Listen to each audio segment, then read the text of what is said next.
अब अन्तरिम सरकारको कसलाई प्रधानमन्त्री बनाउने भन्ने विषयमा लगभग सहमति भएको पूर्व प्रधान न्यायाधीश नेपालकै पहिलो महिला प्रधान न्यायाधीश भइसकेको मान्छे जो सुशीला कार्की हुनुहुन्छ, कानुनको एउटा विज्ञ व्यक्तित्व, उहाँलाई प्रधानमन्त्री बनाउने विषयमा लगभग सहमति भएको कुराहरू आइराख्दाखेरि संवैधानिक अडचन पनि अथवा संवैधानिक जटिलता पनि छ, अथवा उहाँलाई अन्तरिम सरकारको प्रधानमन्त्री बनाउँदाखेरि यो संसद विघटन गर्ने नगर्ने, फेरि संसद विघटन नगर्दाखेरि फेरि काङ्ग्रेस एमालेकै बहुमतको सरकार बन्ने अवस्था आउने र सर्वोच्चमा सुशीला कार्कीलाई चाहिँ रिट हालेर उहाँको फेरि प्रधानमन्त्री अन्तरिम सरकारको प्रधानमन्त्री पदै उहाँलाई पदमुक्त गर्ने अवस्था आउन सक्ने धेरै कुराहरू आइराखेको छ। एकातिर जेएनजी युवाहरूले हेर्नुहोस् त, 2/3 सरकार काङ्ग्रेस एमालेको शक्तिशाली सरकार 27 घण्टाभित्र एक दिनमै सत्ता पलट गर्दाखेरि अद्भुत क्रान्ति भयो, विश्वमा कहीँ नभएको क्रान्ति भयो भनिराख्दाखेरि फेरि सिंहदरबार जल्यो, सर्वोच्च अदालत जल्यो, सङ्घीय संसद भवन जल्यो, देशभरका प्रहरी पोस्टहरू जले। यी हिसाबले गर्दाखेरि सार्वजनिक रूपमा सम्पत्तिहरूको ठुलो क्षति भयो, 30औं खर्ब राज्यको क्षति भयो। यो कसरी उकास्ने? फेरि नेपाल त 10औं वर्ष पछाडि पर्यो भनेर अब यो देश कसरी सङ्घालेला, आर्थिक रूपमा यो देशले कसरी प्रगति गर्ला, उसित ऋणमा डुबेको यो देश भनेर पनि चिन्ता जाहेर भइराखेको छ। के भन्नुहुन्छ अब यो अन्तरिम सरकारको प्रधानमन्त्रीमा सुशीला कार्कीको नामै एक ढङ्गले सहमतिमा आउने र यो देशले गति लिने अवस्था देख्नु भएको छ कि? तपाईँ एउटा भनौँ न आफैमा इन्टेलिजेन्ट व्यक्तित्व, पिएचडी स्कलर हुन्छ, कसरी हेर्नु भएको छ यो विषयमा? जनकजी, हजुर, मैले रवि लामिछानेजीको विषयमा स्पष्ट गरिसकेँ। मैले अघि नै के भनिसकेँ भने रवि लामिछाने जेलको पत्र अनुसार जुनसुकै समय सरेन्डर गर्ने होइन, वा पत्र आयो कुनै फेक पत्र होइन, जेलको पत्र अनुसार वा फेरि पनि नखो कारागार जान तयार छु भनिरहेको बेला रवि लामिछानेलाई बदनाम गर्ने काम नगरौँ भनिसकेपछि रवि लामिछानेको कुरा अहिले मैले यहाँ टुङ्ग्याएँ। रवि लामिछानेले छलछाम गरेको छैन। रवि लामिछाने स्पष्ट हुनुहुन्छ, उहाँलाई कारागारमा आगो लाग्ने त्रासदी फैलाएर जेलमुक्त गरिएको थियो र फेरि जानुहुन्छ तावाको माछा भुङ्रामा भने जस्तो। अब तपाईँको कुरामा आए, अहिले गरमा गरम बहस चलिरहेको छ नयाँ सरकारको विषयमा। तपाईँले एक भारी एक डोको प्रश्न राखिदिनु म क्रमशः गाँठो पकाउँदै जान्छु, तपाईँलाई पनि सजिलो हुन्छ। पहिलो कुरो, हुन त यो कुनै फ्रेन्च रेभोल्युसन वा अक्टोबर क्रान्ति वा माओ सेतुङले गरेको क्रान्ति जस्तो होइन। यसलाई एक हिसाबले भन्दाखेरि फिफ्थ रिपब्लिक जस्तो के चार्ल्स देगालले फ्रान्समा गरे नि, त्यो टाइपको पनि हो भनेर कतिले भने, त्यसमा पनि म सहमत हुन्न। जस्मिन रिभोल्युसन भन्छ, अरब स्प्रिङ भन्छ, जसरी चल्यो, जसरी ट्युनिसियामा एउटा ठेलामा केही सब्जी बेचिरहेको, फलफुल बेचिरहेको मान्छेलाई दमन हुँदाखेरि त्यहाँ ठुलो एउटा लहर फैलियो, सत्ता पलट भयो होइन, सत्ताको तख्ता पल्टिए जस्तै नेपालमा पनि एउटै झेलकोले सिङ्गो देश ढडेलो लगाइदियो। बहाना थियो सामाजिक सञ्जाल बन्द र करप्सन ह्युज भयो र वास्तवमा छिटफुट आन्दोलन त पहिला पनि भएको थियो, तर 13 वर्षदेखि 28 वर्षसम्मका जोसिला युवा युवतीले जेन जेड भनेर जुन मोमेन्ट छेड्नुभयो, जेनेरेसन जेडको मोमेन्ट, त्यो मोमेन्ट अकल्पनीय दमनको चपेटामा पर्यो र नेपाल लामाका होनार अहिलेसम्म सुरक्षाकर्मी र नेपाल के अरे भाइ बहिनीहरू, विद्यार्थी भाइ बहिनी गरेर कतिपय भारतीय नागरिक पनि छन् भनिएको छ, रहस्यमय छ। 52 जनाले अहिलेसम्म आफ्नो जीवन बलिदान गरे। 51 जना होइन, 52 लेटेस्ट तथ्य। त्यहाँ अपडेट राम्रो भएको छैन। 52 जनाले आफ्नो जीवन गुमाएर अहिले पनि सैकडौँ घाइते छन्, छटपटाइरहेका छन्। हामी भगवानसँग प्रार्थना गर्छौँ सबैलाई स्वास्थ्य लाभ होस्। दिवंगत सबैप्रति हार्दिक श्रद्धाञ्जली, परिवारजनप्रति शोक सन्तप्त परिवारजनलाई संवेदना। यत्रो रगत बगेर, सम्भवतः दोस्रो जनआन्दोलनमा पनि यति धेरै रगत बगेको थिएन, 46 सालमा पनि थिएन, यति धेरै रगत बगेर कैयौँ विद्यार्थीहरूको बलिवेदीबाट अपराधी पूर्ण तरिकाले हात रगतले कटकट्याएर पूर्ववर्ती शासक अहिले गुमनाम भएका छन्। सम्भवतः यिनीहरू अहिले सैनिक हिरासतमा होलान्। हेर्नुहोस् त, पैसाको भण्डार, ओहो, राष्ट्र ब्याङ्क नै देउबा ओली प्रचण्डले थुपारेका रहेछन् भन्ने हिसाबले आयो। कुरामा आउँला यो तोडफोड वाला कुरा, पैसा हेर्नुहोस् त यहाँ गनिसाध्य भने त्यो तोडफोडमा आउँला। अब लेटेस्ट कुरामा जाउँ, कसको सरकार बन्छ? सुशीला कार्कीजीलाई बनाउनु जेएनजीको आन्दोलनको वर्म र भावनालाई सम्मान गर्नु हो कि अपमान भन्ने पनि प्रश्न उठाएको छ। पहिलो कुरो तपाईँलाई भन्छु, हाम्रो जनप्रिय विकासवादी मेयर हर्क साम्पाङज्यू हानिएर आउनुभयो काठमाडौँ 120को रफ्तारमा। सेनापतिजी कहाँ जानुभयो, चियापान गर्नुभयो र उहाँ निराश फर्किनुभयो। उहाँले भन्नुभयो मेरो नाकै समस्या भएछ, म भिजन लिएर आएको, मेरो त कामै रहन्छ, अनि विदेशी शक्ति केन्द्र चाहिँदो रहेछ भन्नुभयो। अनि बालेनजीलाई पनि उहाँले भन्नुभयो म बालेनजीसँग पनि मित्रता गर्दिनँ, यो बेला बालेनजीको पनि धोका भयो मलाई भन्ने खालको उहाँले स्टेटमेन्ट दिनुभयो। म उहाँलाई के भन्छु भने भाइरल त उहाँ धेरै हुनुभयो, तर उहाँले आफ्नो छविलाई प्रज्वलित गर्नुपर्छ, उहाँले अडान राख्नुपर्छ, धरेतामा बस्नुपर्छ। होइन अब लिडर हुन सक्नुहुन्न बालेन शाह भनेर हर्क साम्पाङले भन्नुभयो, किनभने त्यत्रो जनताले युवाले चाहँदाखेरि उहाँ अघि सर्नु भएन। आवेशमा आउनै हुँदैन। बालेन सुन्नु न, उहाँले बालेनजीबाट सिक्ने कुरा के भने कमदेखि नि कम बोल्ने, महत्त्वपूर्ण कुरा बोल्ने। अब उहाँले भोलि प्याचअप गरेर एउटै पार्टी खोलेर जानुपर्ने परिस्थिति मैले देखेको बेला उहाँहरू किन उहाँ आफै झगडा गर्नु हुँदैन भन्ने मलाई लाग्छ। र उहाँले पनि होइन उहाँ मलाई प्रधानमन्त्री जिम्मा दिनुहोस् भनिराख्नु भएको छ। उहाँले एकदमै इच्छा देखाउनु भएको छ। फेरि धरानमा उहाँले विकासको चमत्कारिक गति पनि देखाउनु भएको छ, आम्दानीमा लानु भएको छ धरानलाई। तर देशलाई नै आम्दानी लान हर्क साम्पाङको नेतृत्व आवश्यक छ भनेर पनि धेरै चर्चा गरे। जेएनजी भित्र पनि युवाहरूले नाराबाजी गरिरहेका छन् हर्क साम्पाङ। म उहाँलाई भारतमा चन्द्रशेखरले जस्तै अडान लिन भन्छु, नेपालमा सुशील कोइरालालाई जस्तै दर्जनौचोटि मन्त्री अफर गर्दा पनि जानु भएन। म प्रधानमन्त्री पाए जान्छु, नभए अरू खान्न भन्नुभयो। हर्क साम्पाङज्यू तपाईँ अहिले स्थानीय सरकारको प्रमुख हुनुहुन्छ, तपाईँ र बालेन शाहजीले क्याबिनेट मन्त्री खाएर आफ्नो स्तर घटाउनु हुँदैन। अहिले सङ्क्रमणकालीन 6-8 महिने मन्त्री काम केही गर्न पाइँदैन, उही भत्ता खाने आदि इत्यादि कानुनी काम गर्ने हो। कसैलाई तपाईँ ढुङ्गा बोकाउनु पनि पाउनुहुन्न, सिंहदरबारलाई पुनर्निर्माण गर्ने अर्को वैधानिक आधार खडा हुन्छ। त्यस कारणले गर्दाखेरि तपाईँ अब धरानलाई अझ विकसित बनाउनुहोस्, भविष्यको लागि तपाईँ रवि लामिछाने र बालेन शाह नै हो कार्यकारी प्रमुखको लाइनमा, तपाईँहरू धरेता राख्नु होला। म यो भन्छु, अब बालेन शाहजीले देखाएको परिपक्वताको कुरा गरौँ। यहाँनिर मलाई दुईवटा व्यक्तित्वको परिपक्वता एकदम लोभलाग्दो लाग्यो, एउटा रवि लामिछाने, एउटा बालेन शाह। जस्तो रवि लामिछानेले सिधा के भन्नुभयो भने म वास्तवमा मेरो विचाराधीन मुद्दा छ, म सरकार प्रमुख हुन्न, म यो रेसमै छैन भनेर उहाँले भनिदिनु भयो। अब बालेन शाहजीले पनि ठ्याक्क आफ्नो स्ट्यान्ड क्लियर गर्नुभयो। कतिपयले चाहिँ यसलाई अङ्गुर अमिलोवादी फ्याउरोवादी सिद्धान्त भने, फ्याउरोले अङ्गुर खान खोज्यो, अङ्गुर टिप्न नसकेपछि गुलियो अङ्गुरमा पनि यो त अमिलो रहेछ मैले खाइनँ भनेर भनिदियो भने जस्तो धुर्त कुरो कन्स्पिरेसी थ्योरी भने त्यो होइन। बालेन शाहजीले देखाएको परिपक्वता कति राम्रो छ भने म तपाईँलाई एउटा कुरो भनिदिन्छु।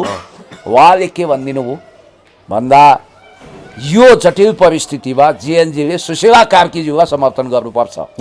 वर्तमान मौजुदा संसद विघटन गरेर नयाँ संसद गठन गर्नुपर्छ, नयाँ इन्टरिम कन्स्टिट्युसन बनाउनुपर्छ र 6-8 महिनामा चुनाव गर्नुपर्छ र नयाँ खालको सिचुएसनमा प्रमुख कार्यकारी जनताले छान्न पाउने जेएनजीको मागलाई सम्बोधन गर्नुपर्छ। भ्रष्टाचारीहरूलाई ठेगान लगाउनुपर्छ भन्ने कुरो, एकदमै कानुन बनाएर ठेगान लगाउने कुरोमा मेरो पनि स्यालुट छ। रविजीको पनि स्पिड त्यही हो, जेएनजीको स्पिड पनि त्यही हो। अब जेएनजीको आन्दोलनलाई दोहन गरेर केही पात्रहरूले फेरि धमिलो पानीमा माछा मार्न सुरु गरे। खोइ त राजतन्त्र, खोइ त हिन्दू राष्ट्र, खोइ त सैनिक शासन भने। ए बाबा एक्स्ट्रा कन्स्टिट्युसनल प्रोभिजनमा जाँदैन। यसको मतलब डेड भइसकेको संसदमा पनि मुर्दा बोके जस्तो लास घारीमा हिँडे जस्तो गरी घस्रिएर हिँड्नु हुँदैन। होइन अब संवैधानिक सङ्कट पनि आउने भयो के भन्नाले प्रतिनिधि सभाबाट अहिलेको संसदबाट बाहिर कुनै मान्छेलाई प्रधानमन्त्री बनाउँदाखेरि चाहिँ यो संविधानले नचिन्ने भएको हुनाले अथवा प्रधानमन्त्री चाहिँ प्रतिनिधि सभा सदस्य हुनुपर्ने संवैधानिक बाध्यता भएको हुनाले पूर्व प्रधान न्यायाधीश सुशीला कार्कीलाई चाहिँ अहिलेको नयाँ बन्ने सरकार अन्तरिम सरकारको प्रधानमन्त्री बनाउन मिल्दैन भन्ने हिसाबले पनि चर्चा भइराखेको छ। तर संविधान अनुसार फेरि सांसद नभएको मान्छे पनि 6 महिना मन्त्री बन्न सक्ने र फेरि अब त्यो राजीनामा दिएर फेरि बनाउन सक्ने त्यो अवस्था छ। त्यस कारणले उहाँलाई चाहिँ मन्त्री परिषदको उपाध्यक्ष दिएर पहिला चाहिँ खिलास रेग्मीलाई, उहाँ त बालवाला प्रधान न्यायाधीश हुनुहुन्थ्यो, उहाँले यही विषयमा फेरि अहिलेकै सुशीला कार्की जो त्यति बेला न्यायाधीश मात्रै हुनुहुन्थ्यो माननीय न्यायाधीश, त्यति बेला यो संवैधानिक जाँचमा त्यो विषय पर्दा उहाँ फरक मत राख्नु भएको थियो। त्यस हिसाबले धेरै विषय आइराखेको छ, संवैधानिक अडचनका कुराहरू पनि छन्, बाधा अड्काउ भन्नाले आवश्यकताको सिद्धान्त अनुसार पनि उहाँलाई फेरि नियुक्त गर्न सकिन्छ यही व्यवस्थाभित्र पनि भनेर कतिपयले भनिरहेछन्। के छ पुण्य सर, संवैधानिक जटिलता आउन सक्ने सम्भावना कति? कतिपयले होइन, गर्नुपर्ने नि त्यही हो। एउटा कुरो म तपाईँ यो भने चाहिँ यो संसद विघटन गर्नुपर्छ, तपाईँको पनि त्यही हो राय? यो राय त्यही हो होइन? यो संसद यो भङ्ग गरेर अन्तरिम संसद बनाउनु पर्छ। त्यसलाई लगभग लगभग संक्रमणकालीन संविधान सभा जस्तो मान्नुपर्छ र त्यसले अन्तरिम संविधान बनाउनु पर्छ। भोलि फुल फ्लेजमा नयाँ संविधान त बनाउनु नै छ। जनताले अब संघीयता बोझ भयो भन्नुभन्, त्यसलाई 2/3 हटाउने अवस्था आउनुपर्छ भोलि, होइन? के होला? अब म तपाईँलाई के भन्छु भने यो त सुशीला कार्कीज्यूलाई अहिले संविधानको पाठ सिकाउनु भने देवी भगवतीलाई आराधना सिकाउनु जस्तै हो। खुद उहाँ प्रधान न्यायाधीश भएर सर्वोच्च अदालतको सर्वोच्च कमान्डर भइसक्नु भएको न्यायमूर्ति हुनुहुन्छ। उहाँले यस्तो बचकना खेल खेल्नु होला? यहाँनिर एउटा प्रावधान के छ भने संविधान भने बाइबल, कुरान, पुराण, गीता होइन। त्यो त्यसका कुनै पनि इफ एन्ड बट हुँदैन, त्यहाँ अकाट्य छ, त्यसलाई छुनु हुँदैन भन्ने होइन। समय अनुकूल संविधान संशोधन हुन्छ र अहिलेको समयमा अन्तरिम संविधान बनाएर हामीले यो भविष्यमा बाधा अड्काउ फुकाउँछौँ। अहिले आवश्यकताको सिद्धान्त अनुसार डक्ट्रिन अफ नेसेसिटी अथवा बाधा अड्काउ फुकाउ अन्तर्गत विशिष्ट परिस्थितिमा अहिले सुशीला कार्कीज्यूलाई मन्त्री परिषदको अध्यक्ष भनौँ, प्रधानमन्त्री भनौँ, जे भनौँ, त्यो बनाएर जान मजाले संविधानले दिएको छ, बाटो खोलेको छ। मुद्दा पर्ला के पर्ला त्यो विषयमा सर्वोच्च अदालत पनि त के मङ्गल ग्रहमा छैन? फेरि अर्को विनाश डिजास्टर हुने जोखिम बोल्दैन। सर्वोच्च अदालतहरूको न्यायमूर्तिहरूकै घर तोडफोड भएको छ, त्रासदीपूर्ण अवस्था छ। त्यसकारण बल्ल बल्ल बल्ल बल्ल कसरत गरेर बन्न लागेको परिस्थिति भान्नु भएन। फेरि सङ्क्रमण काल पन्साउनको लागि यसलाई टुङ्गो बलाउन अहिले फलामको चिउरा चबाउनु सरल छ। एकातिर सिंहदरबार चलेको छ, अर्को सर्वोच्च अदालत खरानी बनाइएको छ, अर्को अख्तियारलाई तहस तहस बनाइएको छ, संसद भवन खरानी भएको छ, ठुला ठुला व्यापारिक प्रतिष्ठान ध्वस्त भएका छन्, हजारौं नागरिकको घर, नेताहरूको घर तोडफोड भएर ध्वस्त भएको छ, आगलागी भएको छ। 72 को भूकम्पले के डिजास्टर गरेर त्योभन्दा ठुलो डिजास्टर भएको बेलामा यतिखेर कानुन बुझ्ने, अन्तर्राष्ट्रिय स्वीकार्यता भएको, भ्रष्टाचार विरुद्ध दह्रो खर रूपमा प्रस्तुत हुने स्वच्छ छविको बोल्ड व्यक्तित्व बनेको सुशीला कार्की भएकै हुनाले जेएनजीको भावनालाई सम्मान गर्दै बालेनजीले टाँचा लगाइदिनु हो। अब यहाँ जेएनजी पनि सुशीला बाहेक अर्को प्रधानमन्त्री बन्ने सम्भावना छैन। अब होइन, उहाँको लागि चाबी लागिसक्यो, बन्द भइसक्यो। उहाँको नाम अब चेन्ज हुनेवाला छैन। सेनापतिले पनि सुशीला कार्कीज्यू नै उपयुक्त पात्र ठान्नु हो। तर संविधान बाधक बन्यो नि, के गरे? संसद विघटन गर्ने? यो संविधान भने के भगवानले पठायो या? म तपाईलाई भन्छु, संविधानमा यस्ता मान्छे अन्तरिम सरकार गठनको लागि नयाँ सरकार बनाउने परिस्थितिमा यो संविधान बाधा भयो। त्यसैले संसदै विखण्डन गरेर नयाँ संविधान लेखाउने, अन्तरिम संसद बनाउने, अन्तरिम संविधानको लागि तयारी गर्ने, त्यो ढङ्गले अगाडि बढ्नु पर्यो गृह कार्य। अहिले तत्कालको लागि तर हेर्नुस् त आवश्यकताको सिद्धान्त अनुसार ल्याउने त्यही त। तर अहिलेसम्म सहमति हुन सकेन राष्ट्रपति कार्यालयले। भने भोलि संवैधानिक जटिलता कहाँ आउँछ भने म तपाईलाई अहिले पनि तपाईले संकेत गर्नु। तर सुन्नु मेरो पुराना दलका संसदका नेताहरूले होइन यही संसदबाट वर्तमान संविधानबाटै निकास खोजिनु पर्छ। चेतेका छैनन्, जनताले त्यही संविधान सभामा गएर जलाउलान्, फेरि त्यही संसद भवनमा अलिकति चेतेर बस्नु। उसै त मुख देखाउन लागेको हुनु न, फेरि गाडी लिएर अब गाडी त धेरैको जल्यो, फेरि 2-4वटा होला, त्यही गाडी झिकेर फेरि नयाँ महलमा बसेर जानु होला नि। अलिकति जीवज्यान जोगाउनुहोस्। पहिलो दोस्रो पुस्ताका सारा नेताहरू अस्वीकृत भइसके। यदि काङ्ग्रेस, एमाले, माओवादी जस्ता पार्टी बचाउने हो अरे, रासोपाला समस्या छैन, राप्रपा त त्यो पञ्चमण्डलीको क्लब, त्यसको केही अर्थ छैन। तेस्रो पुस्ताको अब म हुन्छु एमालेको अध्यक्ष, मैले सपना देख्न थाल्नु पर्यो, तेस्रो पुस्ता आउनु पर्यो। अब योगेश भट्टराई, केपी ओलीको राजनीति समाप्त भयो। केपी ओली, शङ्कर पोखरेल, योगेश भट्टराईको जेनेरेसन अब विदाई हुनुपर्छ। काङ्ग्रेसमा गगन थापासम्मको जेनेरेसन, किनभने यिनीहरूले पहिलो पुस्ता बिग्रिरहँदा दोस्रो पुस्ताले काँध थाप्या हुन् नि त।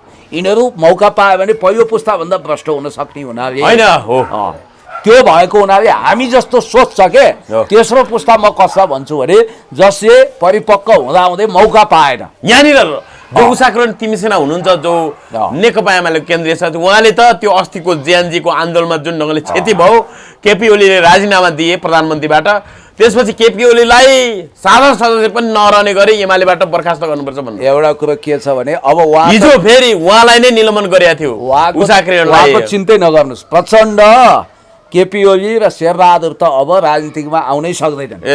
उनीहरू हमेसाको लागि विदाई सकिसके यिनीहरूको राजनीति समाप्त उनीहरूलाई भइसक्यो। त मुद्दा लाग्छ अब सुशीला कार्की प्रधानमन्त्री भइसकेपछि के दलिन गरेर बस्छ तर यहाँनिर हेर्नु त पुराना दलहरूले सुन्नु जेपी गुप्तालाई जेल पठाउने व्यक्ति अब पुरानो बालवाला सांसद मन्त्रीलाई पुरानो दल भन्नाले मूलधारका दल भन्नु न अहिलेसम्म मूलधारका दलले चाहिँ के दाउ हेरे भने अहिले पनि चेत्या छैनन् होइन अहिले पनि जस्तो अँ। यो भ्रष्टाचारका विषय 46 सालपछि उच्च पदस्थ कर्मचारी र नानी दलका नेताहरू जो सत्तामा पुगे तिनीहरूको चाहिँ सम्पत्ति छानबिन गर्ने त्यो उच्चस्तरीय आयोग गर्ने भ्रष्टाचार छानबिन गर्ने उच्चस्तरीय आयोग बनाउने विषयमा चाहिँ दलहरू अहिलेका मुख्य दलहरू सहमति नभएका कारण पनि म त्यसो भए मलाई चाहिँ हात खुट्टा च्यापेर चाहिँ हात खुट्टा बाँधेर म प्रधानमन्त्री बन्न तयार छैन भनेर राष्ट्रपति कार्यालयबाटै उहाँ चाहिँ बाहिरिएको भन्ने समाचारहरू दलहरू होइन भने दोस्रो पुस्ताका नेता मानेनन् हो। पहिलो पुस्ताका बेपत्ता छन् हो। तिनको अवस्था सार्वजनिक गर्नुपर्ने अवस्था छ मान्छे स्वतन्त्र छानबिन आयोग बन्नै पर्छ भ्रष्टाचार अब विरुद्ध, होइन? दोस्रो पुस्ताका यी जति पनि नेताहरू छन् हो। यिनीहरू मानेनन् जस्तो एउटा कुरो मान्छे सम्पत्ति छानबिन हुनैपर्छ सबैको। हुनुपर्छ नि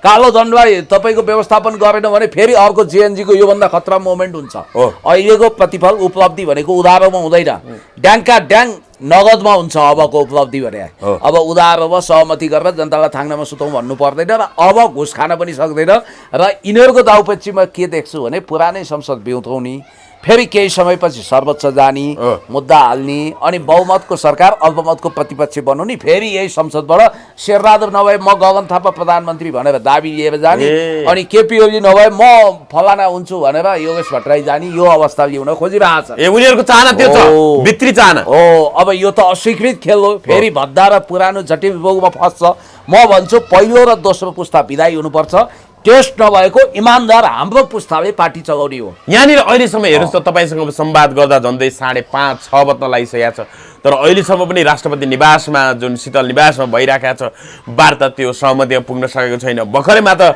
सागर डडेलधुरामा नेपाली कङ्ग्रेसका सभापति पूर्व प्रधानमन्त्री शेरबहादुर देउवालाई चुनावमा चुनौती दिएर झन्डै हराइसक्नु भएको थियो। उहाँले भर्खरै के लेख्नु भने सागर ढकालको आक्रोश राष्ट्रपति टेरेनन् भन्ने हिसाबले उहाँले लेख्नु भएको छ। अब उनलाई टेर्ने बनाउनु पर्ने भयो भन्ने हिसाबले उहाँले के लेख्नु भएको छ भने प्रिय साथीहरू राष्ट्रपतिले टेरेनन् अब उनलाई टेर्ने बनाउनु पर्ने भयो।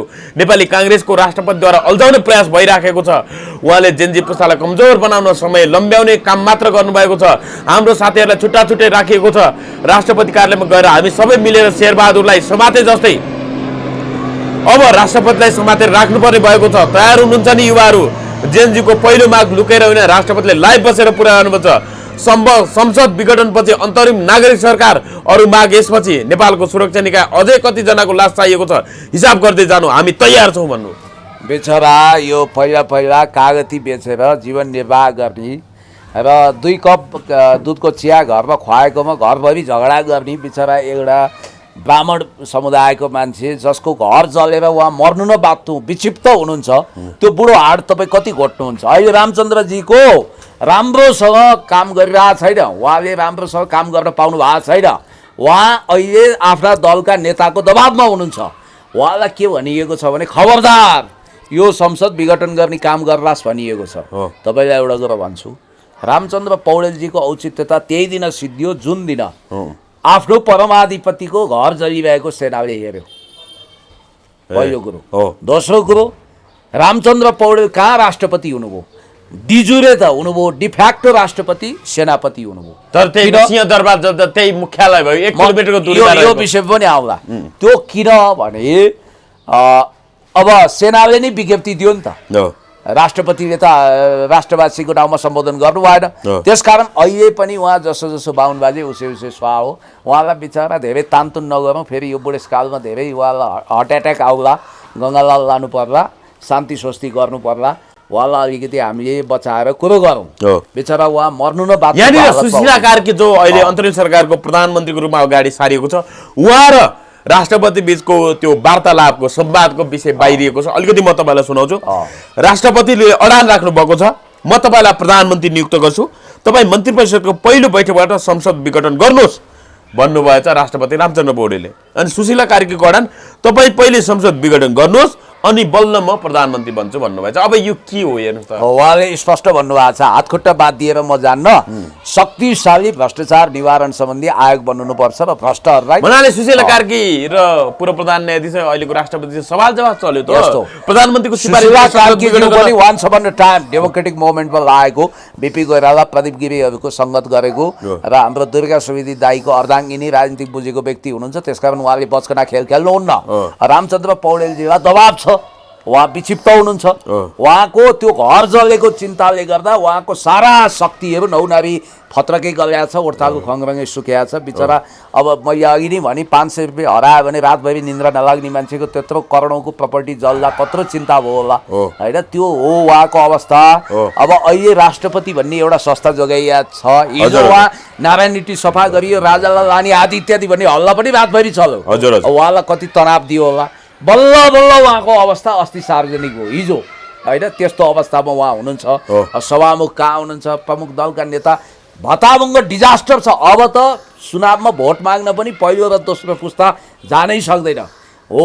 त्यही भएर मैले तपाईँलाई के भनेको भने यिनीहरूलाई के फिल हुँदैछ भने अब यो भ्रष्टाचार सम्बन्धी कुनै आयोग गठन हुनु भने त हाम्रो खुट्टामा हामीले बन्चर हान्नु हो, आफैले जेल हाल्ने, मृत्युपत्रमा हस्ताक्षर गर्नु हो सर सोच्या हुनाले पहिलो पुस्ता डेड भइसक्यो, त्यसको अस्तित्वै छैन। दोस्रो पुस्ताको दबावमा छन् राष्ट्रपति नेताहरू। यो दोस्रो पुस्ता पनि हरामखोर भ्रष्ट पुस्ता हो, यो चाकडीबाज पुस्ता हो, यो विदेशी दलाल पुस्ता हो, यो चेतेको छैन। यो दोस्रो पुस्तालाई अब सिद्ध्याउनुपर्छ। यहाँनिर तपाईँसँग दोस्रो पुस्ताको कुरा गरिराख्दाखेरि रामकुमारी झाँक्रीले के लेख्नुभयो भने जेन अल्फाको रूप 50 को नाथे, पुरानो भकुण्डो, पुरानो जुत्ता चप्पलसम्म नछोड्ने हरामखोर लुटेराहरूले देश बनाउँछन्, देश चलाउँछन् भनेर पत्याइदिनु पर्ने होइन त भनेर व्यङ्ग्यान। फेरि उहाँ पनि बिचरामा हुनुहुन्छ, उहाँको पनि घर तोडफोड भयो, महँगो गाडी जलाइदिए, अर्को पीडा छ त्यहाँ। पीडित मान्छेहरू, डिप्रेसनमा परेका मान्छेको कुरालाई अहिले सन्तुलित नमान्नु के। मेडिकल साइन्सले पनि के भन्छ भने कुलिङ पिरियड खोज्छ के, उहाँहरूलाई कुलिङ पिरियडमा आउन दिउँ, सन्तुलित भएपछि उहाँहरूको स्टेटमेन्टको बारेमा चर्चा गरौँला। अहिले गगन थापाको भिडियो हेरेर, रामकुमारीको हेरेर, घर तोडफोड भएका मान्छेको हेरेर, जलेका मान्छेको हेरेर मजाक बनाए होइन, मलाई पनि अफसोस छ, दुःख छ, कसैको पनि जल्नु हुँदैन थियो। मेरो मान्यता त के भने त्यो एक राष्ट्रियकरण हुनु पर्थ्यो, ती सम्पत्तिहरू जलाउनु हुँदैन थियो, त्यो भोलि सरकारी गेस्ट हाउस बनाउनु पर्थ्यो, त्यो सबै राष्ट्रियकरण गरेर अब जलाइयो, तोडफोड भयो, दुःखको कुरो। अब यहाँ हेर्नुहोस्, म निकास दिन्छु, त्यो निकास के हो भने तत्काल संसद विघटन गर्नुपर्छ, सुशीला कार्कीजी प्रधानमन्त्रीमा शपथ गराइहाल्नुपर्छ। उहाँको स्ट्यान्ड हेर्नु त, अब पद हाल पहिला पद खाइहाल्नु भनेर कपाकप खाएको त होइन नि, उहाँले स्ट्यान्ड लिनुभएको छ। पहिलो त भ्रष्टाचार विरुद्ध म बोल्ड कदम चाल्छु, त्यो म्यान्डेट मलाई चाहियो, म केवल टुटु हेर्ने इन्टरिम प्राइम मिनिस्टर हुन चाहन्न। दोस्रो कुरो भनेको संसद, यो संसद पङ्गु भइसक्यो, डेढ भइसक्यो, जनतामा अस्वीकृत छ। र अहिलेको अवस्था के भने यो संविधानलाई सम्पूर्ण रूपमा समाप्त पनि गर्नु नहुने छ, प्रतिगमनतिर गइहाल्छ। हेर्नुहोस् है, अब तर यही मौजुदा यथास्थितिवादमा पनि रमाउन सकिँदैन भन्नाले एक स्टेप अगाडि जानुपर्ने छ। त्यो भनेको मेरो सुझाव के छ भने तपाईँहरू तुरुन्तै यो संसद विघटन गरेर नयाँ अन्तरिम संसद गठन गर्नुहोस्। त्यसमा अब आवश्यकता परेछ भने म पनि गइदिउँला। तपाईँको सञ्चार मन्त्रीको तपाईँ प्रश्नवक्ता, मिडियामा पनि भिजेको मान्छे, जानेको मान्छे, तपाईँ भावी सञ्चार मन्त्रीको रूपमा पनि हेरिएको छ भन्ने हिसाबले चर्चा भइरहेछ, किनभने पुण्य गौतमले राम्रो कुराहरू छ, प्रश्न विचार राख्छ, बुझेको नेता हो, परिपक्व नेता हो, राम्रोसँग पढे लेखेको विद्वान नेता हो भन्ने हिसाबले पनि चर्चा भइरहेछ बाहिर। के हो तपाईँ अब भावी सञ्चार मन्त्री पुण्य सर, मन्त्री परिषदमा अब सुशीला कार्की, पूर्व प्रधान न्यायाधीश सुशीला कार्कीको नेतृत्वको मन्त्री परिषदमा क्याबिनेटमा तपाईँ सञ्चार मन्त्री हो, सञ्चार तथा सूचना प्रविधि मन्त्री पृथ्वी गुरुङको ठाउँमा डाक्टर पुण्यराज गौतम हो। अब सुन्नु, हुन त फेसबुकै हल्लाले मलाई एकछिनको लागि प्रधानमन्त्री पनि बनाइदिएको थियो अस्ति, नयाँ प्रधानमन्त्री को भन्दा अहिले फेसबुकै हल्लामा नलागो। सवाल के भने म पदको लागि देउसी भयो खेल्दिनँ, तर यो सङ्क्रमण कालको जटिल परिस्थितिमा अहिलेसम्म जति पनि सञ्चार मन्त्री भए अथवा क्याबिनेट मन्त्री भए तिनीहरूभन्दा उत्कृष्ट नतिजा दिन म सक्षम छु भनेर यदि कसैले सोचेर यसको लागि पुण्य गौतम जस्तो अहिले के छ, एकछिनको लागि तपाईँले इमेजिन गरेको सञ्चार मन्त्रीकै परिकल्पना गरौँ। म यो पदको लागि देउसी भयो खेलेको छैन, कहीँ जाँदा नि कसले चाहिँ देउसी भयो खेल्यो यहाँ? थुप्रैले खेलेका छन्, म तपाईँलाई पछि भनौँला। व्यक्तिका कुरा हो, मिडियाभरि छरपष्ट छ त।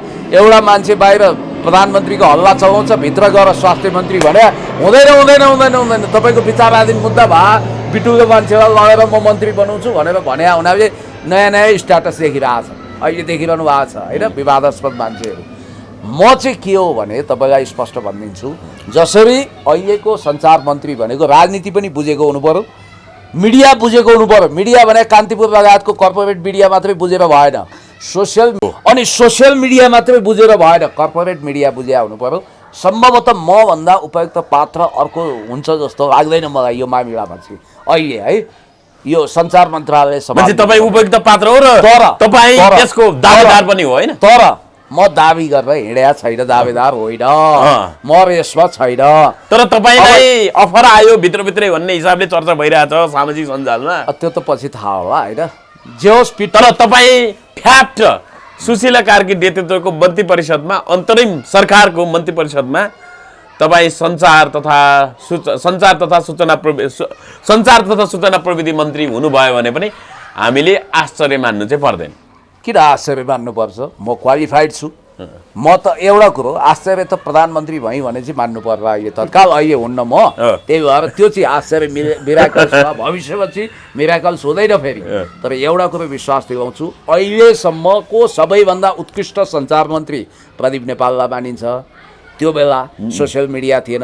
प्रदीप नेपाल भन्दा पनि क्वालिटीको सञ्चार मन्त्री चाहिँ म भएर देखाइदिन्छु। कृष्णबहादुर महराको पनि चर्चा थियो पहिला, त पछि विभिन्न काण्ड। कृष्णबहादुर महराले मिडियै बुझ्नुहुन्न क्या, बिचरा हो। उहाँको अन्ततिर ठिकै छ, मिडियाको सवालमा म सर्वोत्कृष्ट नतिजा दिन्छु। यहाँनिर अब अर्को समाचार आइरहेछ, जेनजी आन्दोलनको माग अनुसार अन्तरिम सरकार बनाउने वार्ता जारी रहँदा सङ्कटकाल लगाउने तयारी पनि भइरहेको छ। सहमति हुन सकेको छैन संविधान विघटन गर्ने कि नगर्ने भन्ने विषयमा। राष्ट्रपतिले आन्दोलनकारी समूहजी वार्ता टुङ्गो नलागेर तत्काल नयाँ सरकार गठन हुन नसकेमा सङ्कटकाल लगाउने प्रस्ताव सेनाले प्रस्तुत गरेको राष्ट्रपति कार्यालय स्रोतले जनाएको छ भन्ने कुरा। ए मूर्ख हो, 52 ठक्कर 53 घुस्सा खाइसक्यो। आकाशको केतु आकाशको राहु पातालको केतु एकचोटि नपरी कसरी चेतु। भर्खर यत्रो विध्वंस भएको छ, कमसेकम तिमीहरूलाई जीवनदान दिएका छन्, मान्छेको रूपमा बाँच है, राजनीतिबाट हात धौ भनेका छन्, तैपनि त्यो खुजुली भइरहेछ क्या। त्यो पहिला खाएको सम्झेर याद गर्नु होला। अब मान्छे सङ्कटकाल, सहमति नजुटे सङ्कटकाल अनि राष्ट्रपति शासन हुने जस्तो देखियो, होइन? राष्ट्रपति त्योभन्दा अर्कोतिर पनि जान सक्छ। भन्नाले सैनिक शासन एकदमले त्योभन्दा उता गइदिन सक्छ। तपाईँले राजा ल्याउने सम्भावना पनि हुन सक्छ। के हुन्छ त्यो भन्न सकिँदैन। मूर्ख हो। अहिले थपक्क जे छ त्यो कुराबाट 2 कदम प्रगतिशील भइदेऊ र उदारताका साथ आऊ। पहिलो र दोस्रो पुस्ताले राजनीति गर्ने कुरामा बाबा भनेर काल भएर कान समाऊ। पार्टी हामी सम्हाल्छौँ, देश हामी सम्हाल्छौँ। रवि लामी छानेर के अरे बालन शाह र हर्क साम्पाङ मिलेर पार्टी खोल्नु अब लोकतन्त्रमा। अनि त्यसपछि यता रविजीसँग पनि सके पार्टी एकता गर्नु, नभए सहकार्य गर्नु। मलाई जहाँसम्म लाग्छ अब बालेन र हर्कजीको पार्टी आएन भने पहिलो पार्टी हुन रवि लामी छानेलाई कसैले पनि रोक्न सक्दैन, होइन? र अर्ली इलेक्सन भन्नाले अब त ऊ बुटौलको चुनावको यी सबै चर्चा हरायो, सिद्धिसक्यो। कसैको पदै छैन अहिले, होइन? अब अन्तिममा पनि सबभन्दा राम्रो कुरो, जनकजी तपाईँ पनि तयार रहनु है। तपाईँ पनि मिडिया एक्सपर्ट जस्तो लाग्छ मलाई। फरेन पोलिसीमा दखल भए विदेश मन्त्री हुनु होला, अनि मिडिया एक्सपर्ट भए तपाईँ सञ्चार मन्त्री हुनुहुन्छ। जेनजी तपाईँहरूलाई धन्यवाद छ, महान जेनजी। तपाईँहरूको कारणले अब यो लठुवाहरू छ नि, कृषिको क नबुझेको मान्छे कृषि मन्त्री हुने, उद्योगको अ नबुझेका मान्छे उद्योग मन्त्री हुने, अनि शोधनान्तर व्यापार घाटाको ट्युसन पढ्नुपर्ने मान्छे गएर अर्थमन्त्री हुने, होइन? अनि अर्थमन्त्री भइसकेका छ, अर्थमन्त्री बन्न सक्छ, इकोनोमिक मिनिस्टर भन्ने। अनि होइन, अब पुँजीगत खर्च बढाएछ, क्यापिटल एक्सपेन्डिचर सधैँ छैन भन्ने मान्छेलाई कहाँबाट बनाउने? अब त विज्ञ आउने भयो। सुन्नुहोस् है, अब के हुने भयो भने, जस्तो मेरो कुरा गर्ने भने भोलि विज्ञहरू जाँदा मैले 3टा मन्त्रालय स्मृति चलाइदिने भएँ। अब भाग्य भयो, पपुलर भएँ भने प्रत्यक्ष निर्वाचित कार्यकारीमा चुनाव लडेर प्रधानमन्त्री नै खाउँला, राष्ट्रपति नै बनाउला, एकछिनको लागि हाइपोथेटिकल। त्यो तपाईँ पनि पाउनुहुन्छ, जो पनि पाउँछ। अब अहिलेको लागि म सञ्चार मन्त्रीको लागि सर्वोत्तम हुने भएँ, विदेश मन्त्रालय पनि सम्हाल्न सक्ने भएँ, परराष्ट्र मन्त्रालय, मेरो फरेन पोलिसी इन्टरनेसनल रिलेसनको हिसाबमा। म एउटा मन्त्री चाहिँ दिए पनि खान्न, त्यो भने गृहमन्त्री। किनभने अहिलेसम्म गृहमन्त्री भएकालाई लफडा, तनाव, दुःख, टेन्सन र उदाहरण छैन, कोही पनि छैन, होइन? बिपी कोइरालाको पनि त्यस्तो प्रधानमन्त्री भएको दुखान्त भयो। जस्तो गृहमन्त्री कुराहरू अलिकति जस्तो गृहमन्त्री शेरबहादुर पनि गृहमन्त्री प्रधानमन्त्री हुनुभयो, तर पतन भयो। रविजीलाई भाउँतो हो नि गृह मन्त्रालय सम्हाल्नु। रविकै कुरा गर्दा चाहिँ अहिले हेर्नुहोस् है, अब उहाँ कारागारबाट त छुट्नुभयो, तर केही मान्छेहरूले जेएनजीबाटै कुनै पेजबाट रविलाई छुटाउने उद्देश्य थिएन, उहाँ कानुन सम्मत तरिकाले थुनामुक्त हुनुपर्छ भनेर भनिराख्दाखेरि केहीले रवि लामिछाने कैदी भागेको सूचना मस्ट वान्टेड क्रिमिनल भेटाउनु हुने महानुभावले नजिकको प्रहरी कार्यालयमा बुझाइदिनु होला।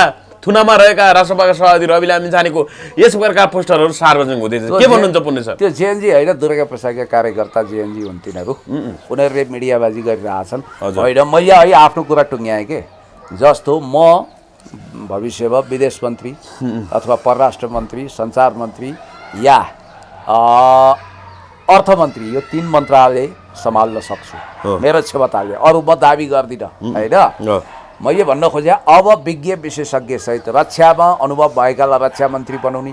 यसले के हुन्छ भने अमेरिकामा जसरी एक्सपर्टिजमको कदर भयो नि चाइनामा, त्यस्तै हुन्छ। अब रविजीलाई यो जुन जेएनजी, कुन जेएनजी प्योर एन्ड कम्प्लिट असल जेएनजी भने त त्यो जो वास्तवमै भन्ने हो भने इमान्दार छ, देशको परिवर्तन होइन। एक जेएनजीले फेरि अर्को साम्बालाई, एक जेएनजीले कुलमानलाई भनेर अगाडि सारिरहेछन्। हिजो त एउटा जेएनजीले कुलमानलाई बनाउने भयो, अब अन्तर्नी सरकार प्रधान भनेर। कुन जेएनजी? दुर्गा प्रसाद ब्रान्डको जेएनजी कि मेरा पनि जेएनजी छन्। मैले यहाँ फेरि स्वतन्त्र जेएनजी भनेर अर्कोले आज अब संवैधानिक राष्ट्रसत्ता राख्ने पृथ्वीराज शाहले एकीकरण गरेको देश हो भन्ने हिसाबले फेरि अर्को बिहेव आएर यहाँ जेएनजी कुन हो भनेर प्रधान सेनापति नै अलमल राजेन्द्र एकदिन जेएनजी हो। एउटा राप्रपा त्यहाँ गएछन्, बाल ज्यान बचाएर आए। हार्डकोर जेएनजी भनेको वास्तवमा दुःख पाएको छ, आन्दोलनमा छ, इमान्दार छ। त्यो जेएनजीलाई हृदयदेखि सलाम छ। जेएनजी भाइ बहिनीहरू, प्रिय भाइ बहिनी जेएनजीहरू, तपाईँहरूलाई हृदयदेखि नमन छ, सलाम छ। तपाईँहरूले देशलाई एउटा ऐतिहासिक मोडमा लानुभयो, विकास र समृद्धितिर लानुभयो, भ्रष्टाचार विरुद्ध सुशासनको बिगुल फुक्नुभयो। तपाईँहरूले तोडफोड गरेको होइन, सिंहदरबार तपाईँहरूले जलाएको होइन, सर्वोच्च अदालत तपाईँहरूले जलाएको होइन। तर होइन, अहिले त सार्वजनिक सम्पत्ति कसले के गरे हो तपाईँहरूसँग भिडियो फुटेज प्रमाण छ भने हामीले सार्वजनिक गरिदिनुहोस्, हामीलाई उपलब्ध गराउनुहोस् भने नेपाल प्रहरीले सार्वजनिक रूपमा विज्ञप्ति मार्फत अपिल गरिसक्यो। अब फोटो भिडियोमा देखिएका मान्छेहरू छानी नेपाल प्रहरीले कारबाही गर्ने अवस्था आइसक्यो। रियल जेएनजी नै होइन, तिनीहरू भनेको जेएनजी भित्र घुसपैठ गरेका आपराधिक तत्त्व हुन्। देउमा दम्पति कुट्ने जेएनजी हो कि होइन होला त्यो भन्न सक्दिनँ म।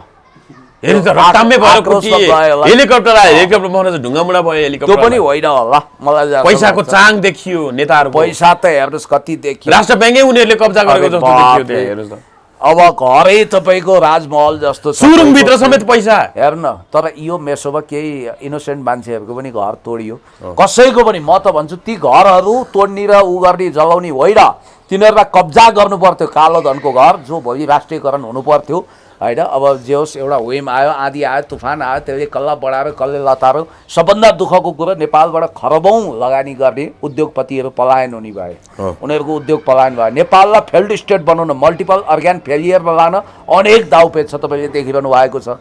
अब यहाँ तपाईँको के हुन्छ भने न्यायपालिका सिद्ध्याइयो, कार्यपालिका सिद्ध्याइयो, व्यवस्थापिका सिद्ध्याइयो, अब सिस्टम सिद्ध्याइन्छ भन्ने मान्छेहरू छन्। सिंहदरबार हान्न जानेहरूको फुटेज अहिले आइरहेछ, तपाईँले देखिरहनु भएको छ। व्यक्ति तोक्नु परेन होइन, अख्तियार हान्ने अदालत सारा त्यो अपराधै गरे त जेएनजीले होइन नि त। जेएनजीको ठाउँमा उनीहरूले त बलिदान गरेका छन्, तपस्या गरेका छन्। र अब अहिले कस्तो जेएनजी पनि आयो भने उमेर झन्डै 40 वर्ष, तर जेएनजीका नेता तिनीहरू भए क्या। एनजिओ चलाउने, आइएनजिओ चलाउने, अनि ठुला कुरा गर्ने, हिंसात्मक कुरो गर्ने। रियल जेएनजी हिंसात्मक छैन। अब यहाँ जेएनजीको कुरो गर्नुहुन्छ भने मलाई 10-15 जना भाइले यहाँ फोन गरिरहेको थियो, दाइ हामीलाई त बरु तपाईँ नै चाहिन्छ सिंहदरबारमा, हामी जेएनजी तपाईँको भावी प्रधानमन्त्री बन्न सक्ने पनि तपाईँको चर्चा हुन थालेछ। फोन गरेँ, तर मैले भने भाइ नमस्कार, अहिले मेरो चर्चा नचलाइदिनु, मेरो नाम बदनाम हुन्छ, अहिले म रिजर्भमा बस्छु र मलाई यसरी प्रचारित नगरिदिनु प्लिज भनी अहिले भर्खर। सञ्चार मन्त्रीको चाहिँ उहाँहरूले प्रस्ताव गर्नुभयो तपाईँले? छैन, कहीँबाट छैन, केही छैन। मैले भन्न खोजेको कुरा के हो भने जिम्मेवारी आएमा कसैले पिठ्यौ फर्काउँदैन, म मात्रै होइन। तर त्यसको लागि देउसी भयो खेल्ने, यो गर्ने, उ गर्ने भन्ने मेरो पटक्कै इच्छा छैन। भनिन मैले तपाईँलाई, भोलि विज्ञ विशेषज्ञ जाने अवस्थामा म परराष्ट्र मन्त्रालय चलाउन सक्छु। भोलिका दिन पनि हेर्नु पऱ्यो नि, सुनौलो दिन, 4-5 वर्ष ढुक्कै चल्ने सरकारमा तपाईँको सूचना सञ्चार चलाउन सक्छु, अर्थ मन्त्रालय चलाउन सक्छु, सबै गर्न सक्छु। भाग्यले साथ दिए प्रमुख कार्यकारीमा चुनाव लडौँला, जितौँला। तर अहिले मैले देखेको जस्तो, अब भनौँ न, नामै तोकेर भनौँ, अब सुजन गुरुङ भाइको नाममा एक खालको मिडियाबाजी होइन, उहाँ विदेशी इन्डियन भन्ने हिसाबले पनि चर्चा भयो। के हो यो? तर अहिले काठमाडौँमा अलिकति जन्मेको समस्या नेपाल चाहिँ- खबरमा समाचार आइरहेछ अहिले फेरि गोर्खाको हो भनिरहेको छ। होइन यहाँ के भयो भने हर्क साम्पाङज्यूका तर उहाँले नै अगाडि सार्नुभयो नि त सुशीला कार्कीलाई त सुशीला कार्कीलाई। उहाँको त्यसमा अडान छ। हर्क साम्पाङज्यूको फ्यान फलोवर्सलाई के लागेछ भने अब बालेन शाहज्यू पनि मूलत यो सुजन गुरुङ जसको हर्क साम्पाङसँग 2 वर्ष अगाडि अनबन भएको थियो, यिनको कारण सुशीला कार्कीको नाम हाइलाइट भयो, हर्कजीको चान्स सकियो भनेर उनीहरू आगो आएका हुन्। र अब हुन म्हणजे त सुजन विदेशी होइनन् हैन, उनले त नागरिकतै दिएका छन्। हेर्नुस् है काठमाडौँमा अब यस्तो हो जन्मेको भने त्यो त उनी आफैले देखा हुन् कि कसले हो। म उनलाई अझ के भन्छु भने आफ्नै आधिकारिक फेसबुक सञ्जालमा सामाजिक सञ्जालमा आएर देखाइदिनुहोस्, प्रमाणित होस्, जे होस् होइन। हामी पनि उहाँ नेपाली नै भएको चाहन्छौँ। अब जेएनजी भन्नाले उहाँ 13 देखि 28 वर्ष पुस्ताको त होइन, उहाँ त बालेनभन्दा जेठो भन्ने कुरा आयो, जियानजी भन्ने अनि बालेनभन्दा जेठो भनेर पनि कुरा आइरहेको छ। बालेनजीले भव्य बालेन नैतिकता 35 देखाउनु हो। 35 वर्ष उहाँ 36 37 वर्ष बालेनले के भन्नु हो भने जेएनजी म होइन, त्यसकारण मेरो समर्थन छ, तर आन्दोलनमा जान्न भन्नुभयो नि त। अब अहिलेको अवस्था हेर्नुहोस् है, अब 5-7 दिनमा हुने घटना बताइदिन्छु। यो त सबले भन्न सक्ने कुरो अहिलेसम्म भन्यो। हजारौँ मान्छे जेल जाँदैछन् 1 महिनाभित्र, हजारौँ हजारौँ। अहिले यो दोस्रो पुस्ता भनेर आएछ होइन, कति बेला रवि नै प्रधानमन्त्री हुन सक्छन्, रविको विषयमा सहमति हुन सक्छन् पनि भन्छन्। के हो र रवि प्रधानमन्त्री हो? अब मुद्दा छिनु सुशीला कार्कीको विषयमा सहमति हुन नसके रवि लामिछाने प्रधानमन्त्री हो, रविबाटै निकास हुन सक्छ, बरु रविले नेतृत्व गर्न सक्छन् भनेर पनि कति बेला हल्ला चर्चा गरिरहेका छन्। रविजीका फ्यान फलोवर्स, उहाँको फ्यान क्लबका सदस्यहरूको भावुक स्टेटमेन्ट हो। अहिले रविजी हुनुहुन्न र हुनु पनि हुँदैन। रविजी त चुनाव जितेर बकैदा आउने हो के। उहाँको मुद्दाको टुङ्गो नलाइकन तपाईँले किस्तीमा लगेर दिएको प्रधानमन्त्री खानुहुन्छ रविजी? त्यति सस्तो मान्छे हो? पहिला पनि दिएको अस्वीकार गरेकै हो नि। रवि लामिछाने बालेन शाह भनेको पद पाउना साथ निहुरेर चौरको दुबो दाँतले टिप्ने होइन। अब जहाँसम्म सुशीला कार्की दिज्यूप्रतिको गुनासो छ, म तपाईँहरूलाई के भन्छु भने उहाँ भले हजुरआमा पुस्ता हुनुहुन्छ होला, तर उहाँको ऊर्जा, जोस, जाँगर, स्वस्थ छवि, सङ्क्रमण काललाई पार लगाउन सक्ने व्यक्तित्व। पहिला पनि त सेतै फुलेको किशुनजीलाई ल्याएर 40 सालमा अन्तरिम सरकारको प्रधानमन्त्री बनाइयो, संविधान लेखियो। त्यसकारण यो जुन सङ्कटमा परेको डुङ्गा ढलबल गरिरहेको छ नेपाली राजनीतिक डुङ्गा, अझ म त्यसलाई टाइटेनिक जहाज भन्छु, त्यसलाई टाइटेनिक जहाज हुनबाट जोगाएर, आइसबर्गमा ठोकिनबाट जोगाएर पार लगाउने प्रमुख पात्रको रूपमा तपाईँले जे भन्नुहोस् सुशीला कार्कीज्यू नै सबभन्दा उपयुक्त हुनुहुन्छ अहिले। र सुशीला उहाँले कहिले शपथ खानुहुन्छ त पुण्य सर भनिदिनुहोस् त? अहिलेसम्म राष्ट्रपति निवासमा गरमा छलफल सघन छलफल भइरहेको, तर कुनै निष्कर्ष ननिस्के हुनाले जेएनजी युवाहरू निराश भइरहेको होइन, अझै आन्दोलन गर्नुपर्ने हो क्या हो? हामी दलले नटेर्ने, यही संविधानबाट हल निकाल्नु भनेको छ। यो के हो? उहाँलाई भनेर भनिराखेको कुरा आइरहेको गरिनु पर्थ्यो। बालेनजीले जब स्ट्याटस लेख्नुभयो त्यसको 8 घण्टाभित्र नियुक्त गरिनु पर्थ्यो। शपथ भोलि गरे पनि आजै उहाँलाई नियुक्त गरिनु। होइन, पहिला संसद विघटन गर्नुहोस् भनिराख्नु भएको छ सुशीला कार्कीले। त्यो त उहाँको स्ट्यान्ड हो, त्यो गर्दा भइहाल्छ। यो संसदमा कसले मान्छ? कहाँ गएर संसद चलाउन सक्नुहुन्छ तपाईँ? संसद हल छैन यार, तपाईँलाई खालि सांसद हुनु छ। होइन, अहिले त प्रधानमन्त्री पनि त्यो गृह मन्त्रालयले नयाँ बनाएको भवनमा त्यहाँ पुछपाछ भएर अब गृहको ठाउँमा प्रधान लेख्ने अनि मन्त्री। ठिक छ, त्यहाँ होला नारायण हिटीमा लगेर उ गर्ने भन्ने छ। के छ त्यो छोडिदिनुहोस्, म टेक्निकल कुरोमा गइन कुन भवनमा के, अब काहीँ नभए मेरै भवनमा पनि दिउँला म प्रधानमन्त्री बस्न, त्यो छुट्टै कुरो मजाक गरेँ मैले। तपाईँलाई म के भन्छु भने भवन समस्या होइन, यहाँ समस्या के हो भने पुरानो संसद बिउताउने बित्तिकै मुद्दा पर्छ, सुशीला कार्कीज्यूलाई अपदस्थ गर्ने खेल चल्छ, फेरि संसदीय फिल्डबाटै नयाँ प्रधानमन्त्री छान्ने भनेर उही पुरानो पुस्ताभन्दा पनि हरामी दोस्रो पुस्ताका मान्छे प्रधानमन्त्री भएर जेएनजी आन्दोलन तुहाउने र यो जनतालाई फेरि अनन्त भड्कालोमा जाग्ने यो षड्यन्त्र हो। यो असफल टेस्ट, एकचोटि पदमा पुगिसकेको सबैले रिटायरमेन्ट लिनुपर्छ, स्वस्थ छविका बाहेक है, प्रमाणित स्वस्थ छवि बाहेक।